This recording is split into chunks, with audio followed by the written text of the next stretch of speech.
December 24th, 1857, Christmas Eve, Savannah, Georgia. A date forever marked as the most brutal night in the history of slavery in the American South. Phyllis, that was the name of the woman who, armed with a firewood axe and a memory too wounded to forgive, forever changed the fate of the Chamberlain family, one of the wealthiest and most violent landowning dynasties in the region. A house slave, 28 years old, born and raised on Riverbend Plantation, trained to serve at the table, to remain silent in the face of violence, and to smile even when bleeding on the inside. But that Christmas night, Phyllis did not serve. She did not stay silent. She did not obey. Phyllis killed. With the same axe she had used for years to keep the big house warm, she butchered Jonathan, Paul, Samuel, and Thomas Chamberlain. 4 brothers, 4 masters, 4 demons dressed as gentlemen. What began as another lavish Christmas dinner filled with laughter and wine turned into a storm of blood, steel, and vengeance. In less than 3 minutes, the heirs were reduced to pieces on the marble floor. Phyllis wasn't driven by madness. She was driven by love betrayed,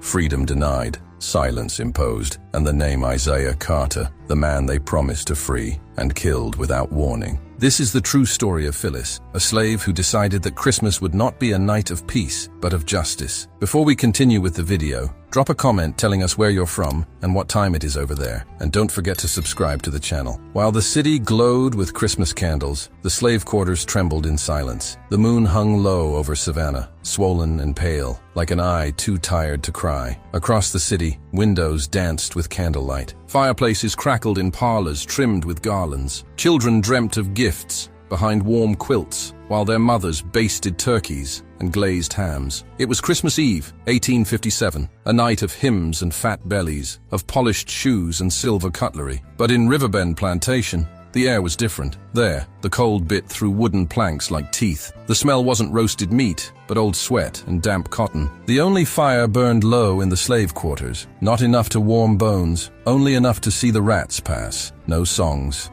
no laughter, just coughs, chains, and the whisper of wind slipping under the doors. Phyllis sat near the fire, her dress stiff with ash and lye. She looked like any other house slave, apron tied, head down, back straight, but her eyes had stopped blinking. She was staring at the flames, but seeing something else, someone else. Isaiah. His face would not leave her. His laugh, once bright as brass, now came to her like a drumbeat beneath the earth. His last words, "Wait for me," but he never came. They sold him 2 counties west, to a man with no patience and a whip soaked in tobacco spit. He tried to escape the second week. They broke both his legs, made the others watch, then let the heat finish him off. When the word came back, Phyllis didn't cry. She cooked dinner like any other day. She scrubbed the floors. She pressed the Chamberlain brothers' coats. And then she stopped being human. Not to them, she never was, but to herself. Earlier that evening, she'd chopped firewood behind the kitchen. The axe handle had splinters, worn down by years of use. She tested its weight again. Swing, breathe, swing, listen. She wasn't thinking of firewood. Inside the big house, the Chamberlain brothers were celebrating. 4 men, all pale, tall, reeking of rum and perfume. Jonathan, the oldest, believed himself a philosopher. He quoted Latin while ordering lashings. Paul, the second, preferred little girls. Samuel, the third, was a man of God who led prayer before beatings. And Thomas, the youngest, had a temper so short he once shot a slave for sneezing during his sermon. Tonight, they drank brandy and sang carols. A turkey roasted in the brick oven. Phyllis had basted it herself, fingers moving like memory. She had served the table. She had bowed, nodded, smiled. But she had also counted 1 bottle, 2. They were almost where she needed them. Back in the quarters, an old man named Elijah looked at her. "You quiet tonight, girl," he muttered. Phyllis didn't turn, just said, "Quiet don't mean empty." He grunted. "Christmas Eve. Ain't no night for spirits to wander." She finally looked at him. "That's why they wander." The wind pushed against the door again, as if trying to listen. Behind her, tucked into a bundle of kindling, was the axe, clean, heavy, waiting. Tomorrow the papers would call it savagery, the courts would call it madness, but tonight it was justice with a handle. Because while Savannah sang to the birth of a child in Bethlehem, Phyllis was preparing a different kind of arrival, the rebirth of a woman who remembered everything. And when the clock struck midnight, one by one the lights would go out on the farm. Before the fire in her hands, before the steel beneath her silence, there had been a promise, small, soft, spoken like honey, but just as sticky and just as false. Phyllis remembered the day Isaiah arrived at Riverbend. He walked with shoulders squared, a rare posture among men who had learned to stoop young. His eyes were sharp, not rebellious, but not yet broken. He had the kind of presence that made others stand straighter when he passed, even if they didn't know why. He was not born in chains, not entirely. His mother had once been a freedwoman, until someone signed a paper that turned freedom into illusion and blood into property. In the beginning, Isaiah was sent to the fields. He worked hard, without complaint. By the 3rd week, he was helping break horses. By the 5th, the overseer started calling him boy, with a little less venom, not out of kindness, but because he saw usefulness. And by the 2nd month, Isaiah was speaking with Phyllis behind the smokehouse, in the dark, where only the stars could hear. He spoke of Ohio, of clean air, of mornings without orders. He told her he would save enough, someday, somehow, to buy their freedom. Phyllis didn't speak much. She just listened. But every time he touched her hand, something buried inside her fluttered like wings against a cage. One evening, Jonathan Chamberlain called Phyllis into the parlor. The fire was lit, the curtains drawn, and the scent of cherry tobacco filled the air. He poured himself a glass of port and stared at her with the same look he gave when inspecting a horse. "I've seen the way you and Isaiah look at each other," he said, swirling the drink. Phyllis didn't reply. "You want to be free?" he asked. "You keep working hard through Christmas. Keep your head down, make the house shine, and come spring." He paused, smiling. "Maybe I'll write the papers." He didn't mention Isaiah again, but the implication hung in the air like smoke. Freedom, not just for her, but for both. A future not under the yoke, but under their own roof. That night, Phyllis said nothing to Isaiah. She simply pressed her forehead to his chest and held him until the lanterns burned out. For the first time in years, she let herself imagine yellow dresses and laughter, not followed by silence. She let herself believe. 2 weeks later, Isaiah was gone, sold overnight. No warning, no goodbye. Phyllis found out from one of the older field hands, who had overheard Samuel Chamberlain bragging about the deal. Said he got a fine price for a fine mule. The man laughed when he said it. She went to Jonathan the next morning. Face still, voice calm. "You said spring," she murmured. Jonathan looked over the rim of his cup. He wasn't part of the bargain. She stared at him a moment longer. "And me?" He smirked. "Spring's still coming. Be a good girl, Phyllis." She didn't reply. She turned and left, quietly. But as she passed the kitchen doorway, her hand brushed the edge of the cleaver hanging beside the hearth. She let her fingers rest on the worn wood of the handle for just a second. Just enough. Days passed. Then came the story. Isaiah had tried to run. They caught him near a creek, dragging one bad foot. He'd broken free from chains, but not far enough. The overseer at the new plantation was known for cruelty. They stripped him down, tied him to a tree, and took turns breaking him in front of the others, leg by leg, bone by bone. By the time he died, there was barely a face left to recognize. The news came like wind under the door. No one said it directly to Phyllis. They didn't have to. The way she folded the laundry that day, tighter, slower, like wrapping something sacred, was enough. She didn't cry, didn't scream. But the next time she washed the Chamberlain brothers' coats, she checked the inside seams, where they kept their pocket watches, their knives. She memorized the size of their boots, the way they smelled when they came home drunk, the creak of the second stair outside their rooms. She began rising earlier,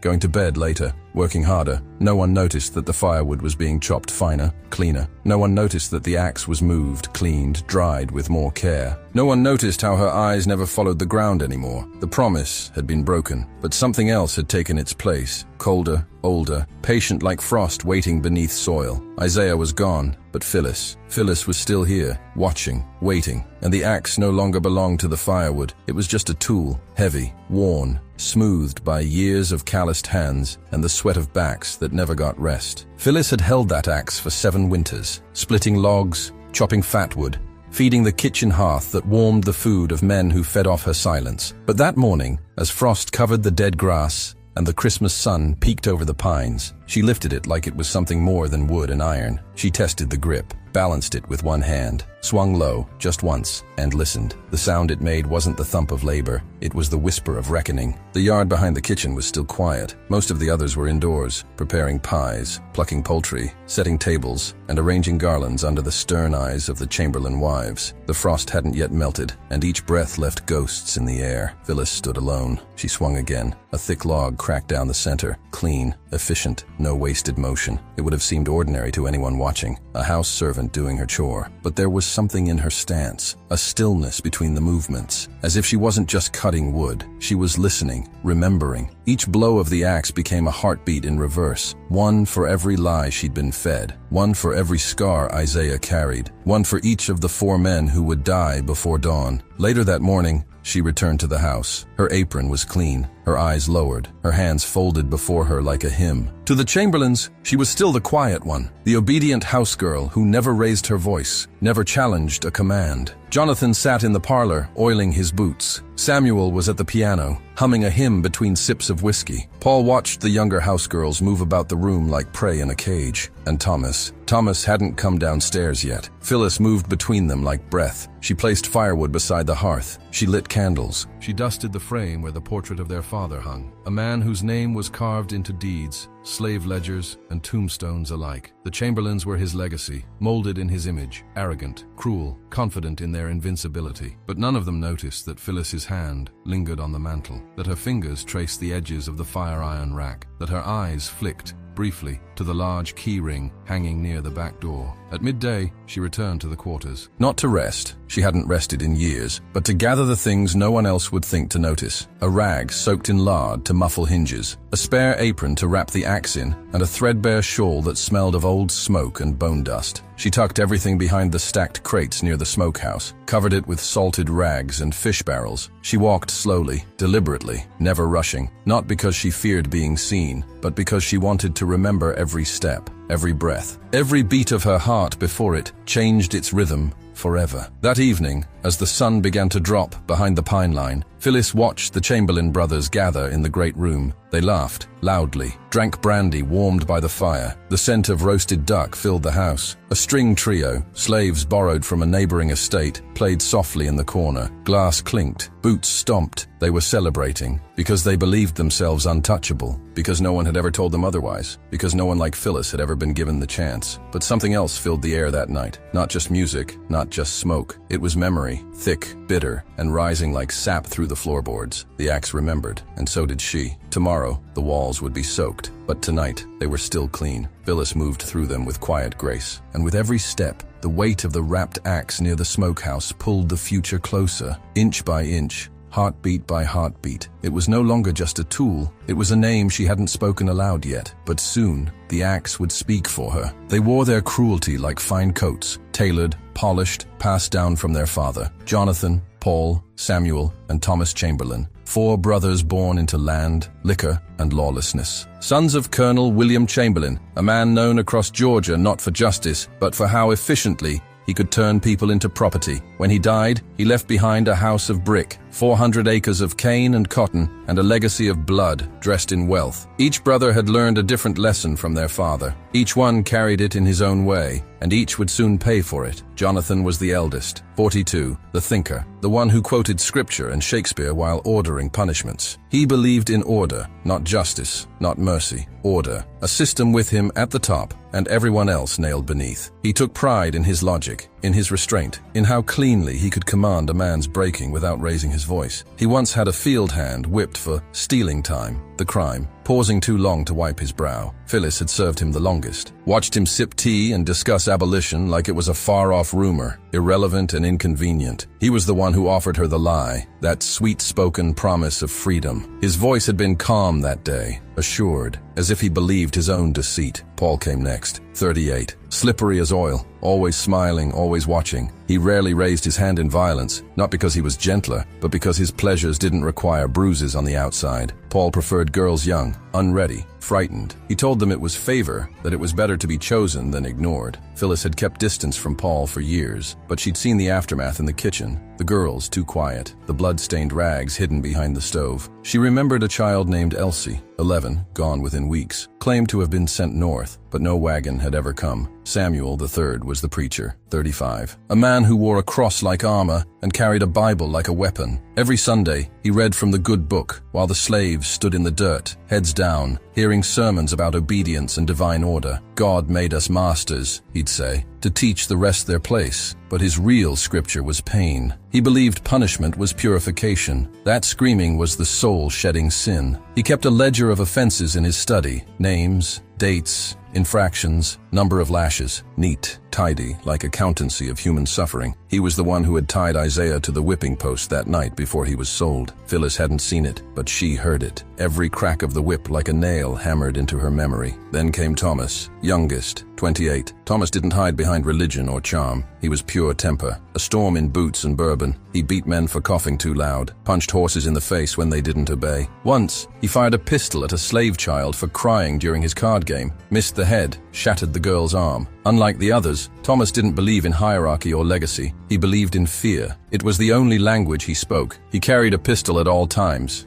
even in church. Once shot at his own brother during a drunken argument, laughed when he missed. Phyllis knew Thomas would be the hardest, not to kill, but to control. Because men like him didn't think. They lunged, they raged, they forced you to be faster than your grief. That night, all 4 brothers sat in the parlor, full of wine and roasted duck, speaking of profits, of new shipments, of which slave would fetch the highest price come spring. They spoke of Phyllis as if she were a fixture, a broom leaning against the wall. One even joked about the way she moved, like a shadow trained to pour. She heard every word, smiled once, just enough. She served them each their favorite slice of meat, topped off their drinks, took note of which one was already slurring, and then she stepped into the hallway, where the light was low and the shadows long. In the distance, a door creaked shut. The wind howled faintly beyond the pines. The fire popped inside the hearth, and Phyllis began to count the minutes until midnight. 4 men, 4 debts, and 1 axe, sleeping quietly behind the smokehouse. She never prayed again after Isaiah. The last time she'd closed her eyes and whispered to the sky, his body was still warm in her arms, just days before they took him away. Since then, her lips had learned to stay shut, not because she stopped believing, but because prayers hadn't saved anyone. Not her mother,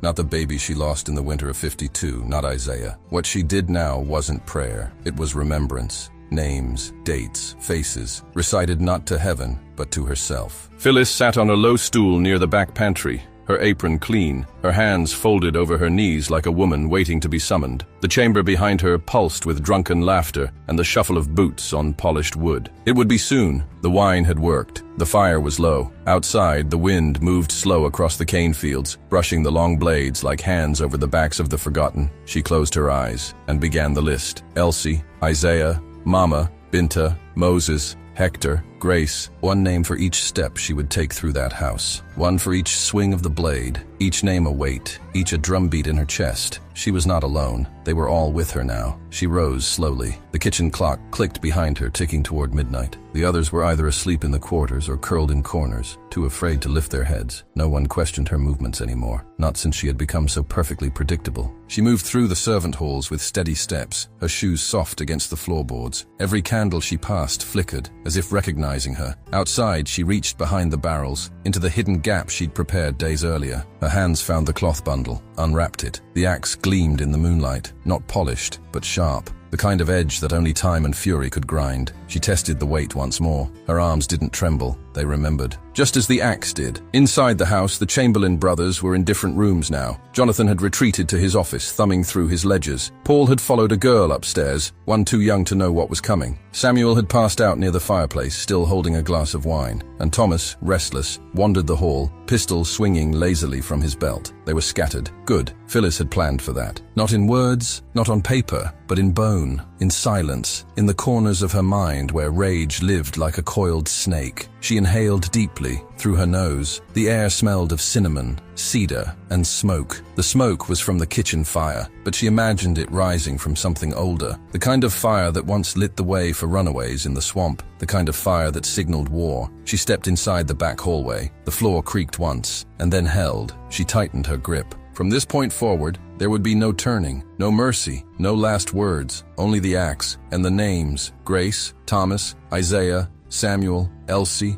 Paul, Mama, Jonathan. She didn't say them aloud. They pulsed in her chest. Outside, the final bell of the church began to toll for midnight. Inside, no one knew it would also toll for the end. Phyllis took one more breath, not as a servant, not as a slave, but as a woman who remembered everything. The house had never been so loud, or so blind. Laughter roared from the parlor like thunder over the cane fields. Bottles clinked, cards slapped on oak tables, boots thudded across rugs woven in distant lands. Outside, the slave quarters flickered with quiet, oil lamps burning low, whispers buried under layers of fear and fatigue. But the big house, swollen with noise and wine, had no idea that the silence beyond its walls was watching. Phyllis moved through that noise like fog. She brought out platters of roast duck and cornbread, refilled glasses, cleared bones left gnawed and bloodied on the edge of porcelain. Her feet made no sound on the floor. Her hands trembled only once, and not from fear, but from restraint, because everything was in place now. The axe was hidden in the hallway linen chest, beneath folded sheets. The doors were unlocked. The locks had been loosened earlier. The path was clear. She only needed time and darkness, and for each of them to be alone. Jonathan was the first to separate. He said the noise gave him headaches. He left the parlor with a mutter, holding his ledger like scripture, always writing, always planning. Phyllis knew where he'd go, the office with the red rug and the iron key above the fireplace. She dusted it that morning. Paul had disappeared with a young housegirl just after dessert. The girl hadn't spoken all day. Phyllis had watched her hands shake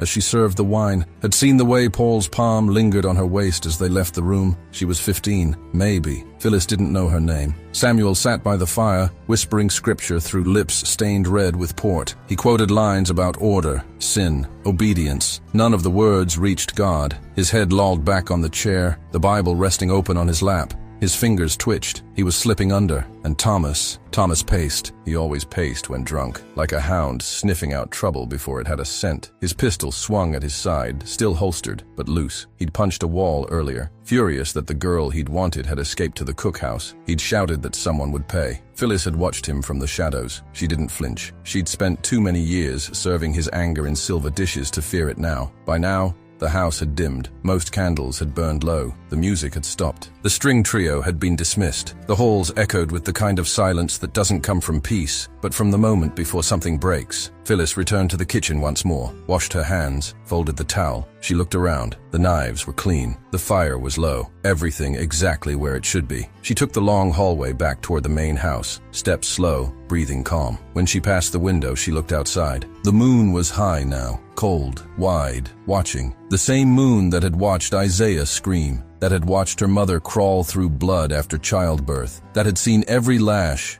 every lie, every night she'd pretended not to hear the cries from upstairs. Tonight, it would watch her too, but it would see something new. At the foot of the stairs, she paused, listened. One man upstairs, one in the study, one unconscious by the fire, and Thomas, still roaming. She didn't pray. She just reached into the linen chest, wrapped her fingers around the wooden handle, and lifted. The axe felt lighter than it ever had, because it no longer carried wood. It carried memory. And what Phyllis had to do now was not for freedom. It was for balance. The office smelled of pipe smoke, leather, and old ink, the scent of ledgers, of decisions made in quiet rooms, while others screamed elsewhere. Jonathan sat alone, as she knew he would. A half-empty glass of brandy rested on the desk beside the plantation accounts. He read with his boots propped on a stool, fingers tapping gently along the edge of the page. The oil lamp cast long shadows across his face, softening the lines that arrogance had carved into him over the years. Phyllis stood outside the door, silent. She held the axe low, wrapped in a kitchen cloth still warm from the hearth. She didn't hesitate, not because it was easy, but because she had already done this in her mind, over and over, until it no longer felt like a beginning. It felt like a return. She stepped into the doorway. He didn't look up. She stepped closer. He heard her now, glanced toward the sound, eyes sluggish, unfocused. "Phyllis?" he asked, voice dry from drink. "Something wrong with the fire?" She said nothing. She just stared, his brow furrowed, confused by the silence. He began to rise, and that's when she stepped forward. One quick stride, both hands gripping the axe. The blade came down, not in rage, but in rhythm, a single arc. The edge found the crown of his head with a sound like wet wood splitting. The body twitched. The glass of brandy tipped from the desk and shattered. Blood pooled across the ledges. The numbers bled with him. She did not look away. She stepped back once, watched his chest for movement. There was none. No breath, no voice, no more lies. He had spoken of freedom like it was charity, had held her hopes in one hand and the whip in the other. Now, both hands hung useless at his sides. The lamp flickered. She turned it down. No need to draw attention yet. She closed the door gently behind her as she left, as if he were only sleeping. She moved through the hall again, breath steady, steps soft. One name struck, 3 to go. In the distance, thunder rumbled low across the horizon, but inside the house, there was only silence. The kind that comes after a secret has finally spoken. Phyllis gripped the axe tighter. It was warm now, not with effort, with memory. She passed the parlor, where Samuel still slept, mouth open, Bible crumpled in his lap. Not yet. She needed him conscious. She needed him to see. Upstairs, Paul's door creaked, a soft whimper from behind it. That would be next. But first, the girl. Phyllis climbed the stairs careful. Each board knew her weight, each creak she had memorized. At the top, she paused. The hallway stretched long, a corridor of ghosts and decisions. Behind the third door, she heard it. Paul's voice, low, coaxing, then silence, then a shift in the bed. She tightened her jaw. Isaiah had called her strong. He never saw this part. She reached for the door, gripped the axe, swung it over her shoulder like a question only she could answer, and knocked. The knock was gentle, almost polite. Paul didn't answer right away. Inside the room, there was a shuffle, the sound of fabric moving, of fear being pressed into a corner. Phyllis heard him murmur something, then footsteps across the wooden floor. The door cracked open. Paul's face appeared, lit only by the dim hallway lamp. His shirt was half-buttoned, hair tousled, eyes glinting with suspicion, and something else, that smug, sick charm he wore like perfume. "Phyllis," he said, voice slick. "You need something?" She didn't speak. She stepped forward and swung. The axe met bone with a sickening thud. Not the head, not this time. The blow landed at the base of his neck, where collar meets shoulder. Paul screamed, staggered backward, arms flailing, blood gushing across the floorboards like wine spilled at a cursed feast. Phyllis followed him in. She didn't hesitate, didn't pause. The second swing found his chest. The third crushed the ribs beneath it. Paul tried to crawl, mouth gurgling nonsense, fingers reaching toward the hearth poker by the fireplace. Phyllis stepped on his hand, looked him in the eyes. Her name, she said, voice low, steady, was Elsie. The final blow came like thunder, and Paul Chamberlain stopped moving. In the corner of the room, the girl trembled under a blanket. She couldn't have been older than 15. Phyllis lowered the axe, breathing hard now, blood soaking her apron. She turned to the girl. The girl flinched, wide-eyed. Phyllis stepped closer, kneeled, voice soft. "You don't have to run." The girl stared at her like she wasn't real, like she'd just seen a ghost tear open the earth. Phyllis reached out slowly, took the girl's hand. "Go to the cookhouse," she said. "Stay with Auntie May. Don't open the door." The girl nodded, ran. Phyllis stood again, legs heavy, chest pounding, 2 down. Back in the hall, the light felt different now. The axe dripped as she moved. Footsteps behind her. She turned fast, just in time to see Samuel stumbling from the parlor, still holding the Bible,